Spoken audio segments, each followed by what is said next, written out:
Hey guys, welcome to Coding After 30. In this video, I want to give you guys 4 tips of something I started doing recently to help me stay in interview shape. Now, if you're planning to get a job, which I'm sure all of you are, and you're learning to code, it's not just learning to code and doing tutorials is what gonna get you a job. You have to be able to market yourself, and you have to be able to get the interview, and then you have to do well on that interview. So I came up with this idea to help me do this in a non-stressful way, and I would like to share it with you today. Now, if you're new to this channel, my name is Paul, and I talk about switching careers into web development late in life. And if this is something you're interested in, consider subscribing.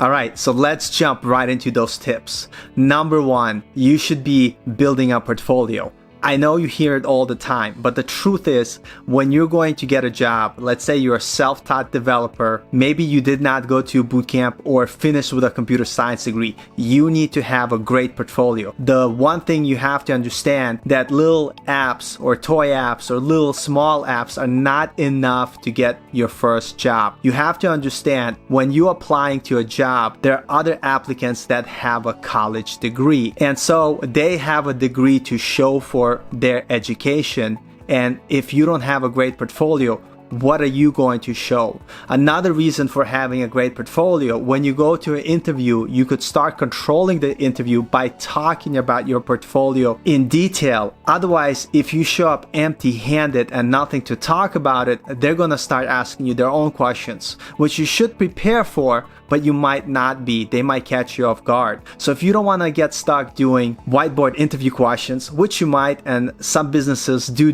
that, and some don't, there's other ways to interview. So if you have a great portfolio, it's a great way for you to control the direction interview and talk about something that you're familiar with. So whenever they ask you a question, you could refer to your project and talk about how you did exactly the same thing or something similar in your project portfolio. Your project portfolio should be a legitimate app. I'll leave in the comment a link to a video I watched from FOUNDRY. I like those guys a lot. If you haven't checked it out, they give a lot of great value on that channel. Definitely check them out. But they talk about what you should include in your cornerstone project. You guys could check it out. The second thing, you need to practice solving coding challenges. Now, the idea here, when you are going to an interview, whatever language you learn, let's say it's JavaScript, you have to be familiar with JavaScript. And if they do ask you for whiteboarding questions, you should understand enough of the JavaScript to be able to solve it. Now, there's many different paths and sites you could go to practice, but if you're starting out, I usually like to use Code Wars. And the basic idea, you should be able to solve some of their harder challenges. And what I recommend for you guys, if you want to stay in top shape, you don't have to spend an hour or 2 hours, but go on Code Wars and spend 15 minutes a day, but consistently working through the problems. With that being said, some of you guys may aspire to get a job at Google and, Facebook or other companies like that. This is something that is not what everybody wants. Some people like me who are switching a career, we just want to switch into a web development job. We don't mind if it's not with Facebook. So when it comes to interviewing for those companies, there's probably a more involved process, and that's not what I'm talking about here, but you could search other videos on YouTube to help you guys out. This is more for someone who's later in life switching careers into web development, or you're a self-taught developer, you don't have a college degree, and you're just looking to break in. And the truth is, the hardest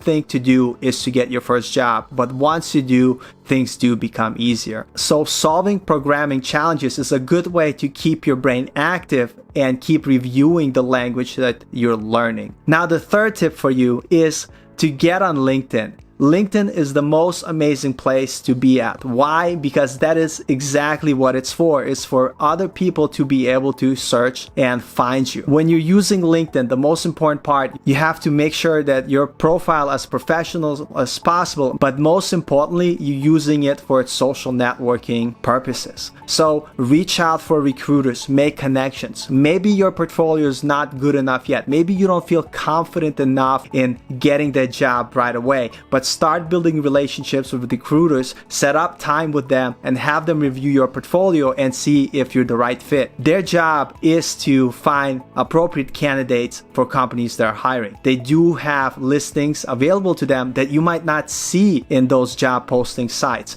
Also, they'll be able to give you a better feedback to help you do the right things in order to be able to get a job. They make money by getting you a job. That is their job. So they're invested in it just as you are invested in getting your first job. The fourth tip is kind of what I'm doing now. I am on YouTube for a reason, not only to give you great advice, but I want to market myself as a web developer. So you don't have to do YouTube, but what I do recommend is that you have your own blog website. This is very important. Not only can you showcase your portfolio and your resume, but more importantly, you could write blog posts, and they don't have to be crazy ridiculous. You could be writing about things you're learning or something you struggled with and how you learned. The idea is to have something that you have online that's outside of your LinkedIn, something that when people search your name, your blog pops up. Now, I'm in the process of redoing my blog, and I'll keep you posted, and I will share with you what it looks like so you could kind of see what I did. But when I did have my site, it was myname.com. You'll be able to go there and you would see what I learned, what I studied. You would see my portfolio at the time. I'm actually in the process of redoing my portfolio, try to make better project that kind of reflects my experience that I currently have and not when I was just starting out. But the most important one, by posting blogs, by sharing those blogs on your LinkedIn and other social networks, you're kind of putting yourself out there as I'm a developer. This is what I do. And you're starting to build social proof or authority in your field. The biggest thing to remember, just having the skill is not enough. It's also being marketable enough and being able to talk about things in a way that people will feel confident in choosing you as a potential hire. So tip number 4, have a blog, which is also your site for your portfolio. Now, bonus tip 5, all these things that I mentioned, I'll kind of give you a breakdown in a minute of how I spend my time working with those 4 tips. But number 5, do not set expectations, but focus on the process. This might seem counterintuitive. This idea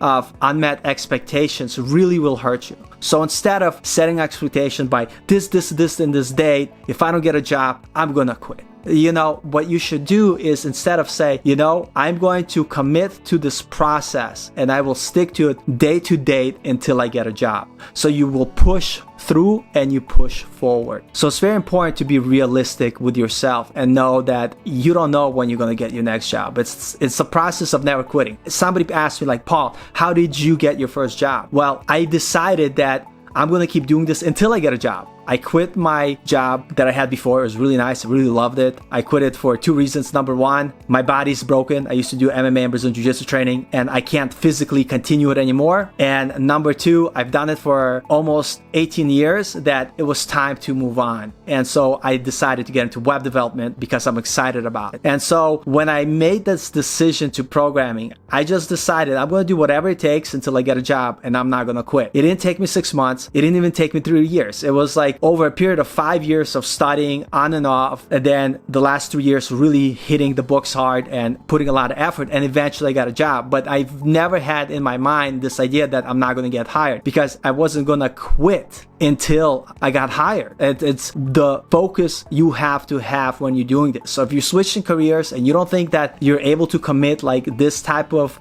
it's gonna be hard. I'm gonna be honest with you. I literally, I didn't burn any bridges, but I was like, there's no way I'm going back to my job. I changed my identity. I didn't identify with who I was when I was doing MMA.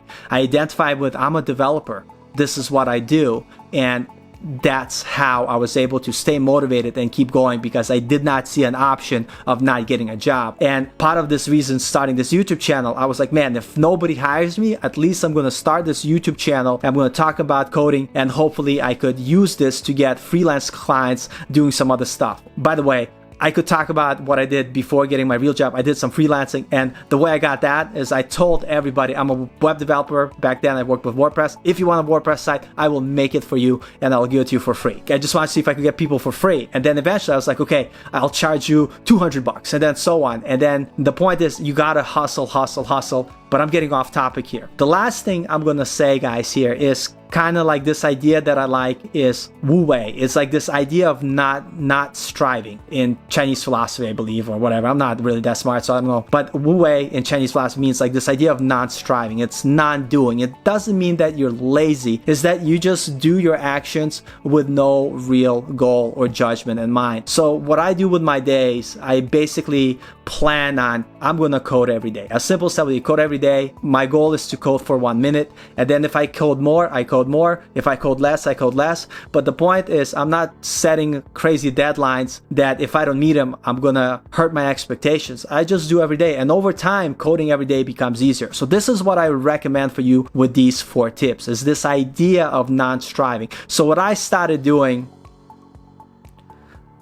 I just totally forgot. Tip 6, which should actually be tip 3, and this idea of how do you prepare for interview questions. Yes, how could I forget? This is the most important part of this video. Well, yeah, I'm not perfect, but here's the thing, and this really talks about this example of not striving. So the way I break down my plan is that every day I have to spend at least 20 minutes working on my portfolio. At least. And every day, sometimes I spend more, sometimes if I'm really struggling, I spend less. But idea, 20 minutes on building the portfolio. Another 15 minutes I spent on doing coding challenges. And I like to use Code Wars because that's the site I've used before. And I spent another 15 to 20 minutes doing that. If you're short on time, spend 10 minutes every day until you solve that challenge, and then continue that. And then I spend 15 minutes a day. It doesn't have to be much. Just checking my LinkedIn and connecting with people who are either hiring managers or recruiters and letting them know that I might be interested whenever they have an opportunity for a job. The other part of my time, this is the secret here. I hate studying like actively where you sit. I'll do it. And I love coding, so I don't mind doing that. But interview questions, very difficult. So what I started doing, and this I think is amazing and genius. So if you made it to this far in the video, here's the most amazing tip. The way I started studying interviewing questions is I go on YouTube and I will make a playlist. If it's React and JavaScript, that's what I do. I made a playlist of most common or the top interview questions. And what I do when I go for a jog, when I go for a drive, when I'm just walking around doing laundry, I listen to those videos. And some of the things that I know, and I'm like, that's great, I know this, and it was a great refresher. But then when something pops up that I don't know, I make a note of it. And when I get home, I'll spend some time researching that particular question. So what this allows you to do in a very passive way, just by chilling, hanging out around your house or going out somewhere, like listening to an audiobook, listen to interview questions. And over time, they will sink into your head and you will be surprised how much you are learning. And this is one of the #1 strategies that's been working and making it fun for me to learn